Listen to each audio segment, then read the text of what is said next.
Shoutout sa mga tropa natin na nagko-comment dito sa ating comment section. Dahil sa inyo napapatunayan ninyo yung mga sinasabi natin dito or yung mga nai-experience ko. Kagaya neto ni Eros6, sabi niya dito, boss, real talk lang. Kuyi user daw siya na pigment ink and base daw sa sinabi ko, tamang-tama daw lahat ng sinabi ko. Mahirap daw kumapit sa glossy at ang tagal matuyo ng Kuyi pigment ink. Shoutout sa inyo mga tropa at dahil din sa inyo nagkakaroon tayo ng content. And may mga nagtatanong din sa akin kung pwede bang paghalu-haluin yung brand ng pigment ink sa iisang printer. Para hindi na humaba yung tanungan natin or sagutan natin, pwede ninyong paghalu-haluin bawat brand or iba't ibang brand, iba't ibang kulay, pwede basta same siya na pigment ink sa mga Epson printer natin. Inuulit ko, Epson printer lang ang gumagamit at pwedeng gamitan ng pigment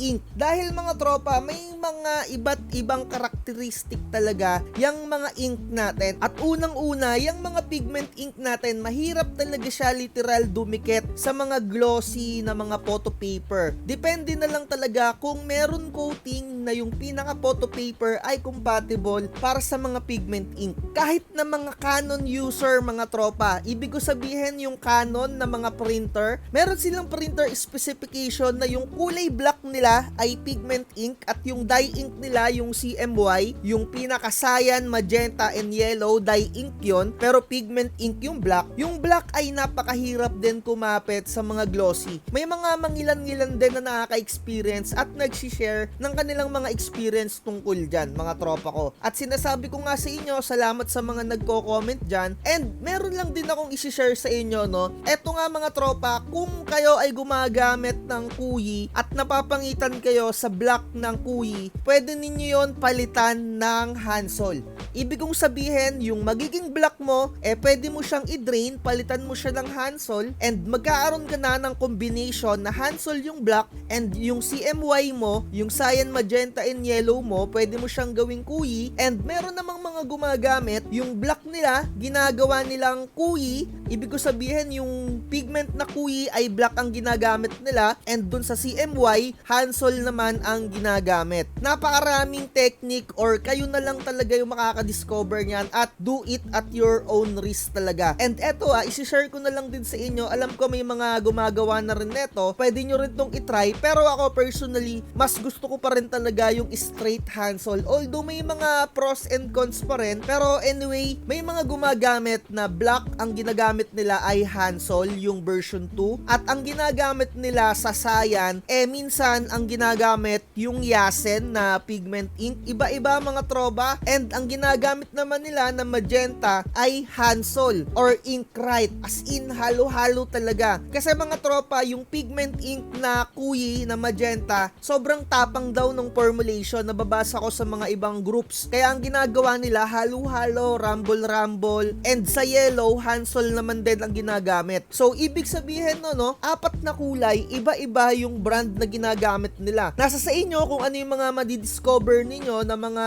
combination and do it at your own risk talaga. Pero may mga mangilan-ngilan ako na nakikita and meron akong nakitang vlogger din dito sa YouTube. Nakita ko ang ginagamit niya sa black Kuyi. Tapos ang ginagamit naman niya sa cyan, Hansol, and yellow niya, Hansol din. Pero dun sa magenta, ang ginagamit niya yung bagong ink, yung super ink ang brand. Wala lang akong makita dito sa Lazada and sa Shopee. Pero ang alam ko na nagtitinda nun yung reseller ng Epson Workforce printer. Alam ko brand niya yun Gumawa siya ng brand ng pigment ink. Super ink yung pangalan and may nag-message na rin sa akin. Sabi niya maganda daw yung super ink pero hindi pa siya masyado available sa online. Siguro personal na pinapurchase pa yon dun sa nagtitinda ng Workforce printer. Nakalimutan ko yung pangalan nung parang basta RM, parang RM yung pinakapangalan niya sa Facebook. I-search nyo na lang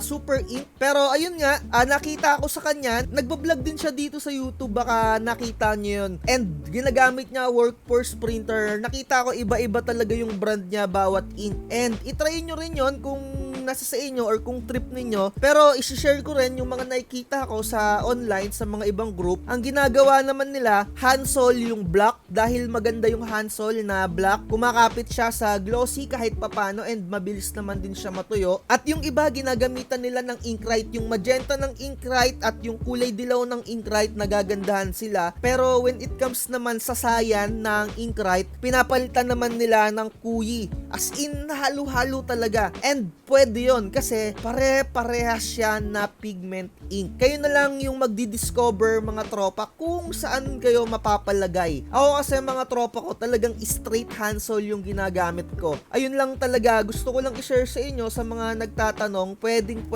paghalu-haluin. Pero ibig kong sabihin na paghalu-haluin ha, yung mismong mga brand, hindi yung talagang eto kuyi na black tapos eto handsol na black, hindi yung paghahaluin mo sa isang bote. Ang paghahalo per color para ma-experience niyo yung talaga magiging output. Huwag niyong paghaluin pagka same color. Ibig ko sabihin, pag kuyi at handsol na black, hindi pwedeng ganon mga tropa. Pangit yung kalalabasan nun and magkakaroon kayo ng panibagong formulation. Dapat per brand, per kulay. And siguro sapat na yun na detalye para kahit papano alam ko na agawa na ako ng ganitong content. Gusto ko lang din na ulitin kasi may mga mangilan-ngilan pa rin na nagme-message sa akin. Gusto ko lang na i-update kayo na pwede yon. Ang nauuso lang talaga or yung pinakakilalang combination, yung kuyi ay ginagamit black, tapos yung CMY handsol, and minsan handsol naman yung black, tapos yung CMY naman niya ay kuyi. Pero pwede iba't ibang brand, iba't ibang color. So ganun na lang, itry nyo na lang or itanong-tanong nyo sa mga ibang community kung ano yung magandang combination kasi bawat mga brand ng pigment ink may mga kanya-kanyang karakteristik yan eh. So dito na lang natin tapusin yung content natin para sa mga bagong naliligaw sa YouTube channel natin.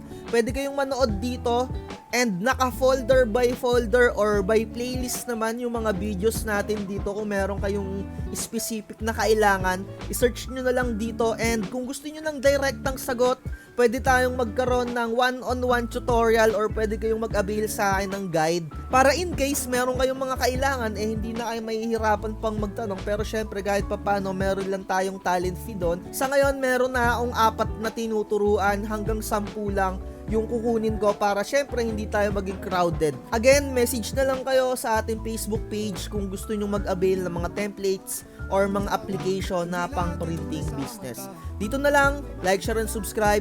At lagi ko sinasabi, huwag na huwag magpapa-auto. Sa promo. Huwag kang magpapauto, mag-isip ka sa pilian. Sa laro ng buhay, dama ang tampuhan. Di lahat ng nagpa-hype sigurado